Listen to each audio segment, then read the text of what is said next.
Hey, any of you fellows fans of Metal Slug? Well, we ain't got no Coke, only Pepsi. Though in a taste test, some of you may prefer this flavor. Growing up on the island, importing cabinets wasn't the easiest thing to do, and no one could afford a console.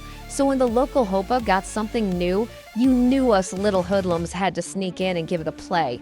Even if we only got maybe 5 minutes in before someone noticed a bunch of kids stealing sips out of people's drinks and they threw us all out.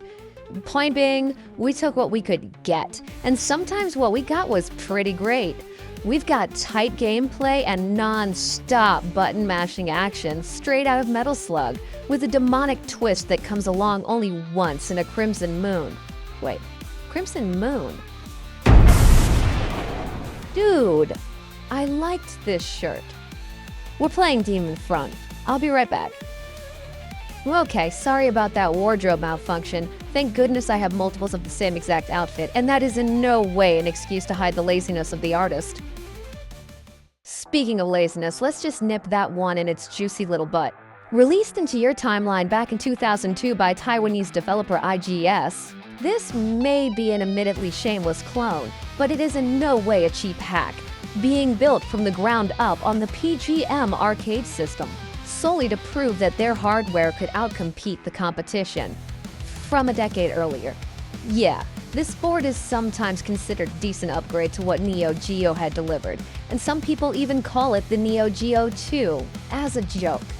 But this was being put up against Capcom and Sega. It didn't have a chance, especially since it was solely focused on outcompeting 2D games well into the 6th generation. And look, I love 2D, and was not at all a fan of the forced push to go 3D with everything during that era. So this board breaking those limits specifically is something I can get behind. But we can't just go and kick innovation off a cliff to protect our precious little nostalgia. Okay, rant over. So, what'd it do? Well, pretty obvious from the intro how the base game controls. It's as one-to-one as you can get with Metal Slug's core gameplay. Movement and the aiming and the enemy count, it's all gonna feel right at home to you if you're used to that series. And the changes to the formula are built on top of that in a give-and-take kind of way to make things unique. Gone are the tanks and the other vehicles, and you will not be rescuing a single POW for upgrades, because they are the enemy. Praise be to the God Emperor. Instead, each character has their own elemental pet that can be used for unique charge attacks, or as a temporary shield, with hit points you regain via melee attacks. Also, you have a glide ability, for some reason. Maya the Monkey Man has the power of wind, with gale attacks that slice a wide path across the enemies. Sarah, the Bun Girl, has ice on her side, with a slower charge attack that homes in on enemies, freezing them on the spot. Wheeler, from North America, has the power of fire and can do large burst attacks. And Dr. J can fuck right off. What? He sucks. Story! We got one, yes we do. So, over on Planet Andre 3000, they have a lunar eclipse event every 3 years involving that big red glowing rock that I'm not going to look at or think about because I don't want to wild out and go demon mode with my mom sleeping in the next room. Yes, I live at home. Fuck off. Anyway, the local legend is that too much exposure could cause a person to take on a demonic form, which, yeah, buddy, the rumors are true. Trust me. But they want to play dumb about it until one cycle the moon decides to lock in phase for several months, which, guess what? Turns everyone into monsters. You gotta fill in the blanks a little cause, arcade game, but Mayu escapes before mutating and grabs some humans to team up with.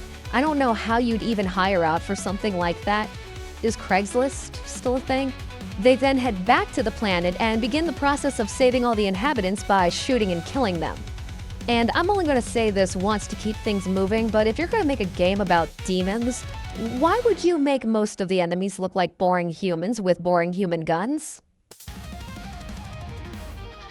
On the other claw, the boss fights are a complete 180 with some pretty great creature designs showcased with large sprite work that looks damn good for its age. And while these can be more than a tiny bit cheap, which we will get into, believe you me, they are still fun and challenging, even if they are kinda ridiculous when it comes to being damage sponges.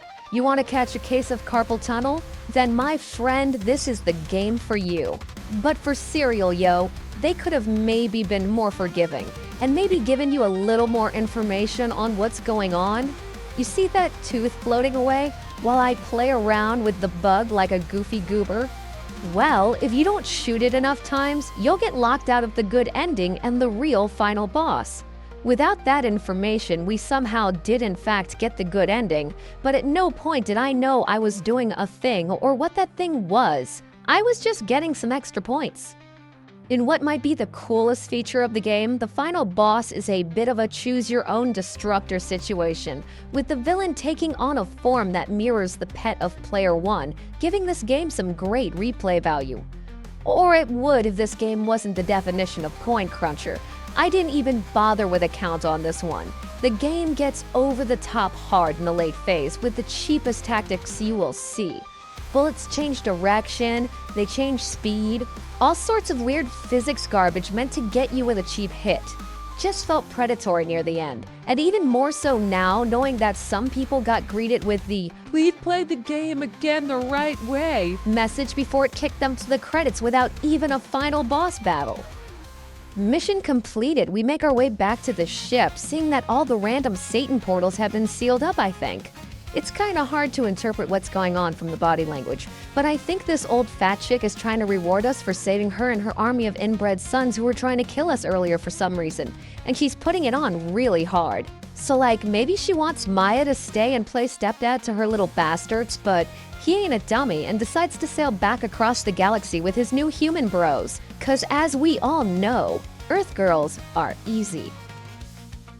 Demon Front, you silly little cock tease, what do we do with you? Firstly, I've got a lot of positives. This game is fun, challenging, looks great, some cool concepts. I like it, I really do. But this game is also cheap as it can be at times, and I am more than a bit disappointed at how little it took advantage of its own lore. Where are all the Senri bitches at? I'm in the mood for a cat girl. In fact, I'll take two. You know what I mean? It's whatever. So yes on the recommendation if you're looking for something to casually jump into for just a few minutes and don't really care if you make it past level 1 or 2. But don't go wasting all your money just to prove you can beat it. Anyway, I am having a blast with this new format, but I want to make sure you all know that I do not plan on abandoning the other style. We've just been having a hell of a hard time thinking of what to do for Halloween, but we've got like a week left, plenty of time. Happy to see all the new faces, and we're gonna keep this party going. So, thank you to all the lovely viewers and everyone who's grabbing those adopts. And I want you to always remember, swiggity swooty, I'm coming for that booty.